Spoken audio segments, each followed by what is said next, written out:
Hello बेटा, अब हम अगली लेक्चर की बात करते हैं। अगला लेक्चर हमारा है जिसके अंदर हम लोग क्या क्या पढ़ेंगे बेटा, जिसके अंदर हम लोग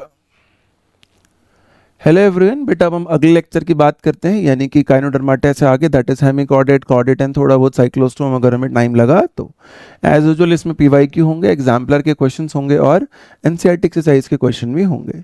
ये आपका बैच चल रहा है, एस्पायर बैच, आप जानते हैं। 3 टीचर्स को आप जानते हैं, अब तक आप जान गए होंगे इन सभी टीचर्स को भी। उसके बाद बेटा ये हमारे पास टॉपिक है हेमिकॉर्डेट्स। हेमी का मतलब होता है हाफ, कॉर्ड का मतलब होता है स्ट्रिंग, यानी ये वो लोग हैं बेटा जिनके अंदर आधा स्ट्रिंग हमें नजर आएगा या कॉर्ड नजर आएगा, उसे हम बोलते हैं हेमिकॉर्डेट, CORD कॉर्ड या CHORD कॉर्ड। इसके अंदर 3 मेन चीजें होती हैं बेटा, कौन कौन सी? प्रोबोसस होता है, कोलार होता है और ट्रंक होता है। ट्रंक यहाँ शायद उन्होंने डायरेक्टली मेंशन नहीं किया, बट नीचे का रीजन ट्रंक ही है। तो 3 चीजें होती हैं। प्रोबोसस इसमें से जनरली बेटा एक्सक्रीशन में ज्यादा हेल्प करता है, तो ये क्वेश्चन भी एग्जाम में बहुत बार आपसे पूछा जा चुका है। वॉर्म लाइक होते हैं, यानी वॉर्म देखने में दिख भी रहा होगा, वॉर्म्स जैसे होते हैं। जैसे इसका एक एग्जाम्पल भी है बेलेनोग्लॉसस, उसे एकोन वॉर्म कहते हैं, सेकोग्लॉसस को सैक वॉर्म कहते हैं, तो उस हिसाब से भी आप इसको समझ सकते हैं। सर्कुलेटरी सिस्टम मैंने बताया था सभी नॉन कॉर्डेट्स में ओपन होता है सिवाय एलिडा के, according to NCERT. Excretion proboscis gland जैसा हम पहले ही बात कर चुके हैं। इसके अलावा अगर हम देखते हैं तो हमें बताया जाता है बेटा कि पहले हम इस फाइलम को earlier placed under phylum Chordata, पहले ये किस में आता था बेटा? Earlier placed under phylum Chordata, पहले ये फाइलम कॉर्डेटा में आता था, ऐसा देखा गया है। फिर हमें पता चला, अब हम इसको अर्लियर था यानी आज हम इसे सेपरेट रखते हैं, सिंपल सी बात है।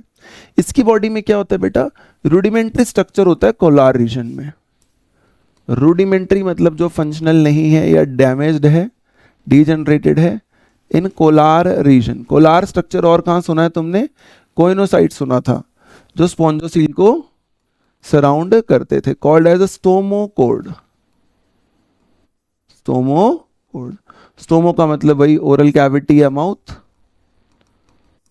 और कोड का मतलब स्ट्रिंग होता ही है, यानी कि कोई स्ट्रिंग लाइक स्ट्रक्चर बेटा ओरल कैविटी या माउथ के पास यहाँ प्रेजेंट होता था, जो कि सिमिलर था नोटोकॉर्ड। सेम नहीं था, सिमिलर था, उस जैसा था, कॉपी नहीं थी। फर्क समझिएगा सिमिलर और सेम होने का। वर्म लाइक एनिमल्स होते हैं, इस ग्रुप में भी सेम ही कहानी होती है जो पहले थी। क्या सेम कहानी होती है भाई?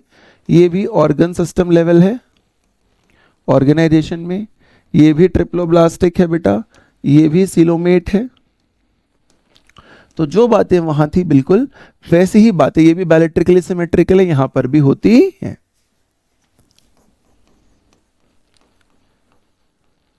जैसा आपने स्ट्रक्चर में भी देखा था, प्रोबोसिस जो होगा बेटा वो एंटीरियरली होगा, यानी कि सबसे आगे होगा, फिर कोलार और लास्ट में क्या होगा? ट्रंक। रेस्पिरेशन कैसे होती है? क्योंकि वॉर्म लाइक मेराइन या एक्वाटिक एनिमल्स हैं, तो इस केस में रेस्पिरेशन जो होती है बेटा वो जनरली होती है वया गिल्स, वया गिल्स। जबकि अगर हम बात कर रहे थे आर्थ्रोपोडा में, तो वहां पे trachea, book lungs, book gills, बहुत सारे स्ट्रक्चर्स होते थे। सेक्सेस कैसे होते हैं? तो सेपरेट होते हैं, यानी कि ये डाइशियस ग्रुप होता है बेटा, ये भी। फिर कोई पूछे फर्टिलाइजेशन कैसी होती है, तो देखो इसमें भी, इकाइनोडर्माटा में भी और टिनोफोरा में भी, जो मेराइन एनिमल्स हैं बेटा वहां पर हर जगह आपको ज्यादातर दिख रही है, जो ज्यादा मेराइन्स हैं, कि फर्टिलाइजेशन एक्सटर्नल होती है। और डेवलपमेंट भी कैसी होती है? इनडायरेक्ट। ये तीनों में सिमिलैरिटी ही है। यहाँ पर सेक्सुअल रिप्रोडक्शन की ज्यादा चांसेस है नहीं, बाद में जितने भी हमने आज पढ़े हैं वो सेक्सुअल रिप्रोडक्शन ही करेंगे ज्यादातर केसेस में। इसके 2 एग्जाम्पल्स हैं बेटे। एक एग्जाम्पल लिखा जाता है बेलेनोग्लॉसस, ग्लॉसस का मतलब टंग ही होता है वैसे, और बेलेनो का मतलब एकोन, तो इसे एकोन वॉर्म कह देते हैं बहुत बार। ऐसे ही होता है बेटा सेकोग्लॉसस, यहां पे भी ग्लॉसस का मतलब वही वॉर्म या टंग जैसा स्ट्रक्चर और सैक लाइक है, तो इसे हम सैक वॉर्म कह देते हैं। तो ये हमारे पास बेटा हेमिकॉर्डेट्स के अंदर नई बात होती है, जो हमें एनसीईआरटी में सिखाई जाती है कि क्या क्या होगा, कैसा कैसा स्ट्रक्चर होगा, क्या क्या वहां पे डिटेलिंग हमें पता होनी चाहिए। फिर कॉर्डेट की बात करते हैं तो इसमें फंडामेंटल फीचर्स होते हैं कुछ, जैसे नोटोकॉर्ड होना चाहिए, नोटोकॉर्ड के ऊपर नर्व कॉर्ड होना चाहिए और वो डॉर्सल और होलो होना चाहिए। जबकि नॉन कॉर्डेट्स में वही स्ट्रक्चर कैसा होगा बेटा, नॉन कॉर्डेट्स में वही स्ट्रक्चर हमें वेंट्रल मिलेगा और सॉलिड मिलेगा। हेड होगा, माउथ होगा, ये मेन फीचर्स नहीं है। फिर देखो मेन फीचर ये वाला है, फेरेंजियल स्लिट्स। स्लिट्स का मतलब होता है गिल्स की ओपनिंग, स्लिट का मतलब गिल, स्लिट मतलब गिल की ओपनिंग। अगर फेरिंग्स में तो फेरेंजियल गिल स्लिट, इससे ज्यादा कोई बात नहीं है।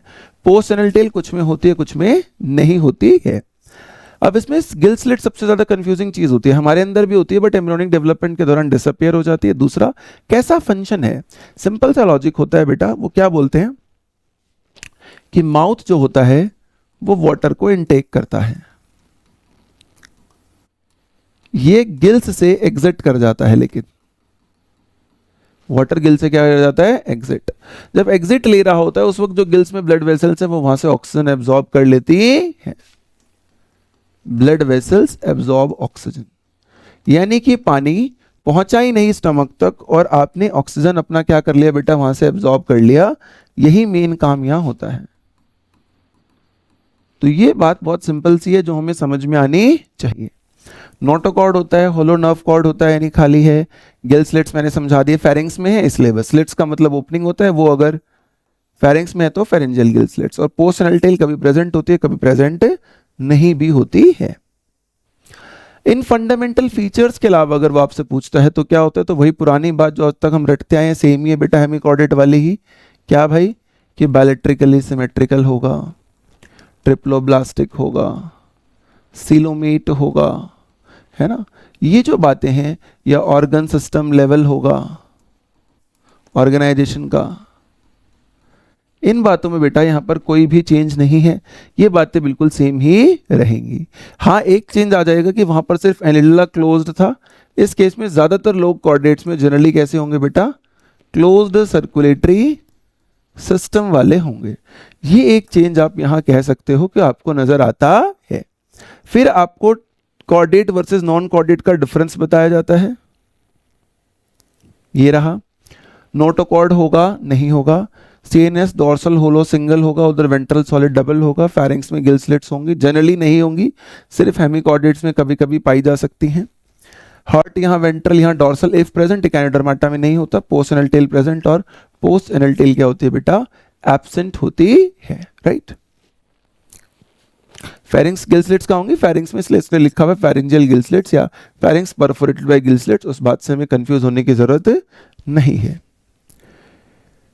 Then we have the classification of the chordates, कि भैया कॉर्डेटा को हम 3 सब फाइलास में डिवाइड करते हैं। यूरोकॉर्डेटा, यूरो का मतलब होता है टेल, यानी जिसके अंदर टेल में क्या होगा, कॉर्डेटा मतलब जिसमें नोटोकॉर्डिया स्ट्रिंग है, यानी उसके टेल में नोटोकॉर्ड होगा ड्यूरिंग एम्ब्रियोनिक डेवलपमेंट, वो भी सिर्फ कब, एम्ब्रियोनिक डेवलपमेंट के दौरान। उसे हम बेटा क्या कहते हैं, यूरोकॉर्डेटा कहते हैं। देखो लिखा है नोटोकॉर्डिन, वो भी लार्वा में, वो भी किसमें, टेल भी किसकी, लार्वा की, तो उसे हम कहते हैं। एस्किडिया मतलब होता है सैक लाइक, वही एस्कोमाइसिटीज वाला टर्म ही है, तो ये सैक लाइक होगा।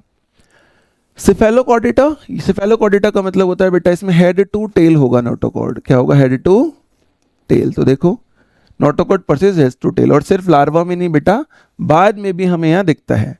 ब्रैंकियोस्टोमा, स्टोमा का मतलब होता है माउथ, ब्रैंकियो का मतलब गिल स्लिट्स, तो गिल स्लिट्स जो होंगी बेटा वो माउथ रीजन के पास होती हैं, इस दिख भी रहा होगा डायग्राम में, इसलिए उसे हम ब्रैंकियोस्टोमा कहते हैं। वर्टिब्रेट्स में क्या होता है, नोटोकॉर्ड वर्टिब्रल कॉलम से रिप्लेस हो जाती है, तो इसलिए एक लाइन लिखी जाती है कि all vertebrates are chordates but all chordates are not vertebrates, क्योंकि वर्टिब्रेट्स में यूरोकॉर्डेटा या सिफेलोकॉर्डेटा भी देखे जा सकते हैं, इसलिए ऐसा यहां पर कहा जा रहा है।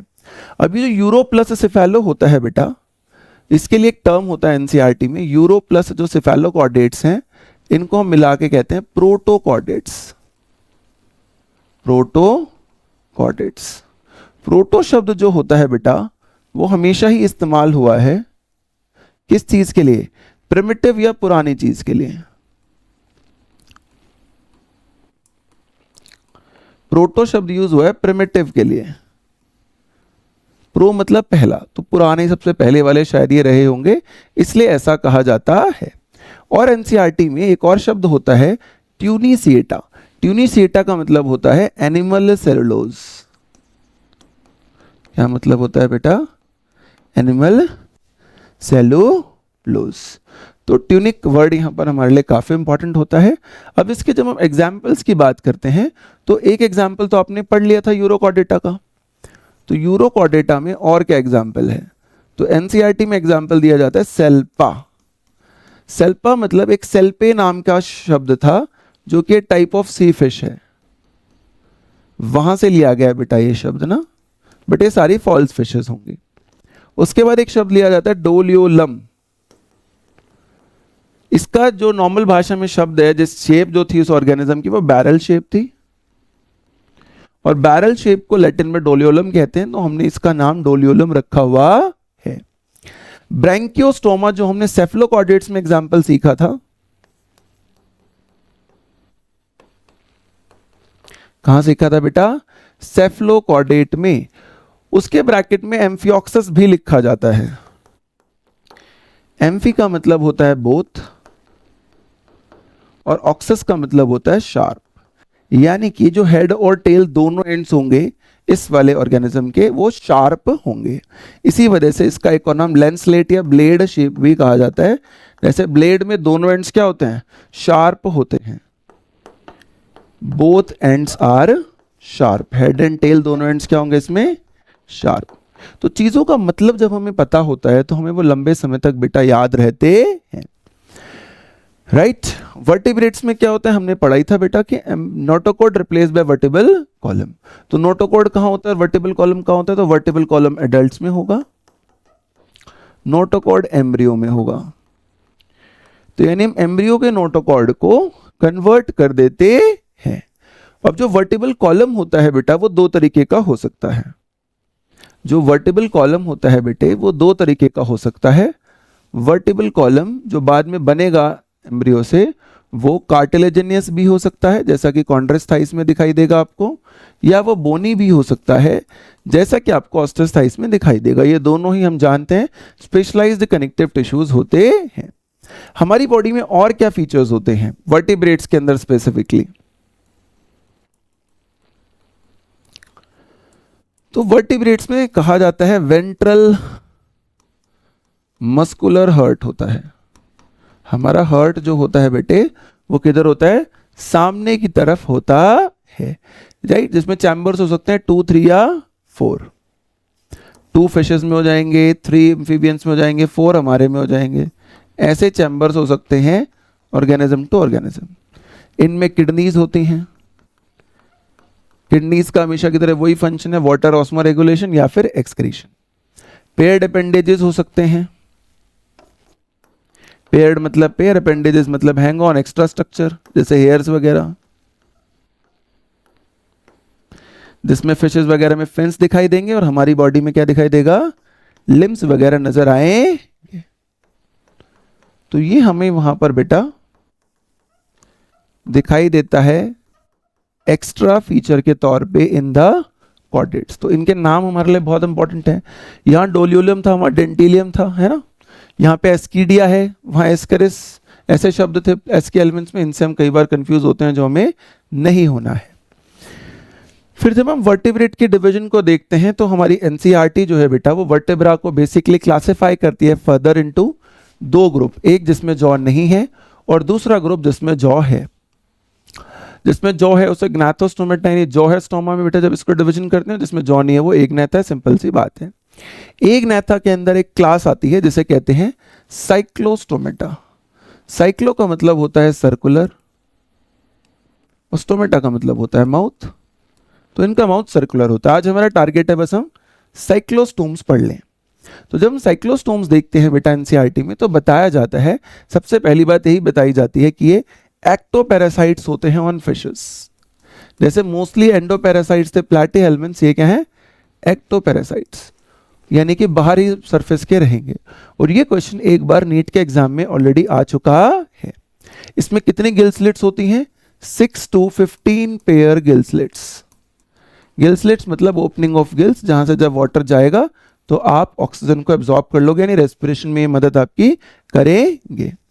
ये बात बिल्कुल क्लियर है कि इनका माउथ सकिंग और सर्कुलर होता है, क्योंकि जॉ तो है नहीं तो सक ही करना पड़ेगा, चीजों को चबा नहीं सकते। Sucking and circular mouth for digestion या जो भी हमें काम करना है वो इसी से करना है। जॉ नहीं है वो हमें पहले ही पता है, हमने इसे क्योंकि एग्नेथा ग्रुप में रखा हुआ है। इसमें कोई स्केल्स नहीं होते, devoid of scales and paired fins, and paired fins, pelvic fin, pectoral fin, ऐसा कुछ भी साइक्लोस्टोम के अंदर बेटा नहीं होता है। जैसा हमने पढ़ा था कि कुछ वर्टिब्रेट्स में कार्टिलेजियस होता है वर्टिबल कॉलम, बिल्कुल वैसा ही यहाँ पर क्रेनियम एंड वर्टिबल कॉलम जो होता है बेटा वो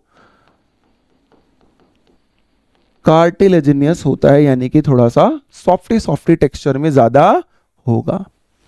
इंटरेस्टिंग बात होती है कि ये मेराइन होते हैं but migrate to fresh water, migrate to fresh water for spawning, यानी कि एग लेइंग करने के लिए बेटा ये कहां चले जाते हैं, बेसिकली कहां चले जाते हैं, फ्रेश वाटर में चले जाते हैं। जैसे स्पॉनिंग खत्म होती है, आफ्टर स्पॉनिंग एडल्ट्स जो होते हैं उनकी हो जाती है डेथ। क्या हो जाती है बेटा, एडल्ट्स की डेथ हो जाती है। लार्वा क्या करेंगे फिर, and larva return to ocean after metamorphosis. Metamorphosis का मतलब होता है जिसकी बहुत सारी मॉर्फोलॉजीज चेंज हो जाएं, ड्रास्टिक फिजिकल चेंजेस, क्योंकि मेराइन वाटर में जाएगा तो फिजिकल चेंजेस तो आपको चाहिए ही होंगे, ड्रास्टिक फिजिकल चेंजेस।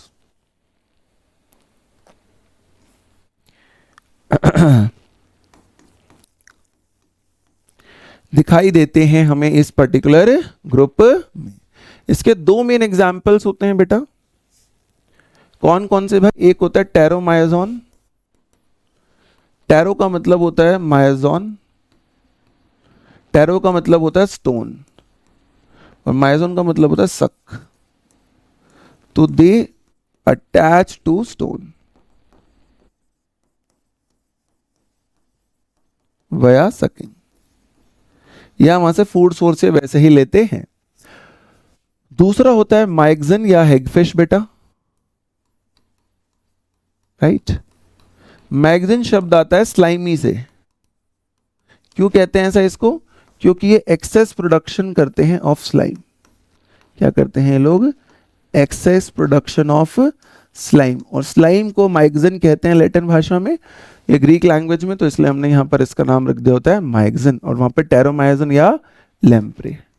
बहुत बार इन दोनों ऑप्शंस में बच्चे को कंफ्यूजन भी हो जाती है, बट आपको कंफ्यूजन नहीं होनी चाहिए कि इसमें कोई स्केल्स नहीं है, बेशक से इसमें गिल स्लिट से है, और ये करता है। जब ये ऐसे वाला काम करता है बेटा, इसको हम, हालांकि एनसीईआरटी में नहीं बट एक माइग्रेशन बोला जाता है इसे, एनाड्रोमस माइग्रेशन। अगर उल्टा करेगा तो क्या बोलेंगे, कैटाड्रोमस माइग्रेशन, वो भी कुछ फिशेस में होती है जो हम आगे पढ़ेंगे। तो हमने बेटा ये बेसिक बातें यहाँ पे सारी सीख ली इनके बारे में, राइट। अब हम इनके क्वेश्चंस कर लेते हैं। देखो ये सारी बातें हमारी हो गई हैं, अब हमें क्वेश्चंस कर लेने चाहिए। तो अब जब हम इसके क्वेश्चंस करेंगे तो क्वेश्चंस भी हमारे लिए कोई मुश्किल नहीं होंगे।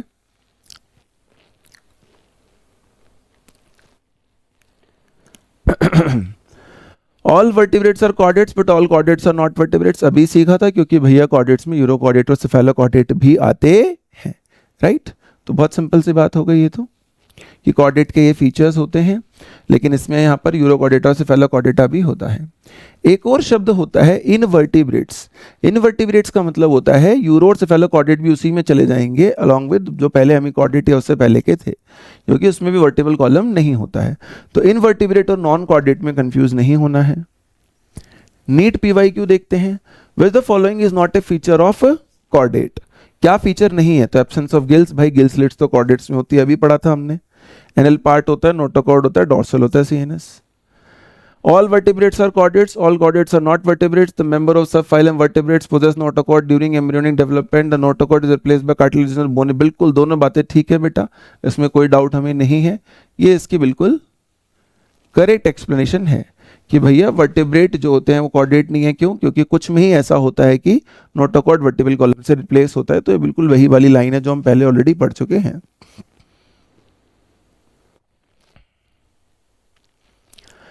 साइक्लोस्टोम में जितने भी ग्रुप होते हैं वो क्या होते हैं? एक्टोपैरासाइट्स होते हैं। प्लूरोब्रैकिया कहाँ पढ़ा था हमने बेटा? टीनोफोरा में पढ़ा था, तो यहाँ पर नंबर 2।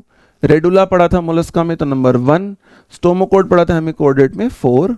तो बच गया 3 air bladder, that is Osteichthyes सभी आएगा 2 1 4 3, fourth option.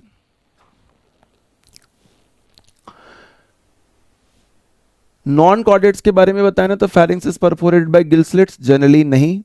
Notochord is absent, ये बात ठीक है, तो बी ऑप्शन यहाँ पे ठीक लग रहा है हमें। सेंट्रल नर्वस सिस्टम डॉर्सल होती है, जी नहीं, वेंट्रल होती है। Heart is dorsal if present, ये बात ठीक है, तो बी और डी। पोस्टरल टेल एब्सेंट, तो बी डी ई कोई ऑप्शन है क्या बेटा? हाँ, ये रहा। Radial symmetry is not found in adults of hemichordate, क्योंकि ये क्या होते हैं? बायलैटरल होते हैं। इकेनोडर्म में तो एडल्ट बायलैटरल, एडल्ट रेडियल हो जाता है, और सिलेंट्रेटा और टीनोफोरा में तो होती रेडियल है, तो यहाँ आंसर हो जाएगा हेमिकॉर्डेट्स। कॉर्डेट के बारे में बताओ, तो भैया वो कह रहा है कि आपका जो सीएनएस होता है वो मिड डॉर्सल सॉलिड होता है, सॉलिड नहीं बेटा, होलो होता है। क्लोज सर्कुलेटरी सिस्टम, ठीक बात है। Paired gill slits, presence of dorsal heart, नहीं वेंट्रल हर्ट होता है, सॉरी। ट्रिप्लोब्लास्टिक सुडोसिलोमेट, ये बात भी गलत है, हम सिलोमेट होते हैं। तो बी और सी कहीं पर है क्या? ये रहा। ये फिर से वही सेम क्वेश्चन है, रिप्लेस्ड है, जो हमने पहले पढ़ा था। इसका आंसर बिल्कुल सेम ही रहेगा, it is the correct explanation. Urochordata में नोटोकॉर्ड एक्सटेंड करता है फ्रॉम हेड टू टेल, जी नहीं बेटा, अभी पढ़ा था हमने, सिर्फ लार्वल टेल में होता है इसमें, तो ये गड़बड़ हो गई। वर्टिब्रेटा में नोटोकॉर्ड प्रेजेंट होता है during the embryonic period only, ठीक बात है, बाद में वर्टिब्रल कॉलम में कन्वर्ट हो जाता है। सेंट्रल सिस्टम डोर्सल और होलो होता है, हाँ। Chordate is divided into 3 phylums, नहीं, हेमिकॉर्डेटा तो अलग होता है, इसका सब फाइलम नहीं होता, तो बी और सी यहाँ पर हमारे ज्यादा बेटर ऑप्शन बैठते हैं। Hemichordates share with chordates pharynx with gill slits, है ना। वेंट्रल ट्यूबुलर नर्व कॉर्ड उसमें हो सकता है, हमारे में डॉर्सल होता है। नोटोकॉर्ड उसमें नहीं होता, हमारे में होता है। फेरिंक्स उसमें नहीं होंगे विदाउट गिल स्लिट्स, बट हमारे में तो होंगे ही होंगे। तो एक ही ऑप्शन है जो मैच हो सकता है। इसको देखो भाई, तो इक्तियोफिस एम्फीबियन होता है बेटा, अभी हम आगे पढ़ेंगे। रेप्टिलिया नहीं होता, तो यहाँ पे कट गया। लिमुलस जो होता है बेटा वो किंग क्रैब था, जो कि आर्थ्रोपोडा में पढ़ा था, तो ये भी कट गया। एडमीशिया जो होता है वो बेटा सिलेंट्रेटा में होता है, पॉरीफेरा में नहीं, तो ये भी कट गया। तो ऑप्शन बच गया ये, जो अभी पढ़ा था, टेरोमायाजोन स्टोन सकर्स, जो साइक्लोस्टोम्स में होते हैं और जो एक्टोपैरासाइट्स होते हैं, इसलिए इसका आंसर क्या हो गया? फर्स्ट। तो ये यहाँ पर बेटा इसके भी क्वेश्चंस आपके सारे हो गए हैं। होपफुली आपको ये टॉपिक भी ठीक से समझ में आ गया होगा। आप एनसीईआरटी पढ़ते रहिए। फिर भी कोई काउंसलिंग या किसी भी चीज़ को लेके कोई डाउट है तो आप हमें मैसेज कर सकते हैं, मेल कर सकते हैं, यूट्यूब के थ्रू भी अप्रोच कर सकते हैं, व्हाट्सएप नंबर पे, ऐप प्ले स्टोर से भी आप हमें ये वाली ऐप डाउनलोड करके कॉन्टैक्ट कर सकते हैं। अब अगले लेक्चर का वेट कीजिए, जिसमें हम साइक्लोस्टोम्स के बाद जो कॉन्ट्रेस्टाइज, ऑस्टिस्टाइज, एम्फीबियंस आते हैं, रेप्टाइल्स आते हैं, उसकी बात करेंगे। Thank you so much for watching the video.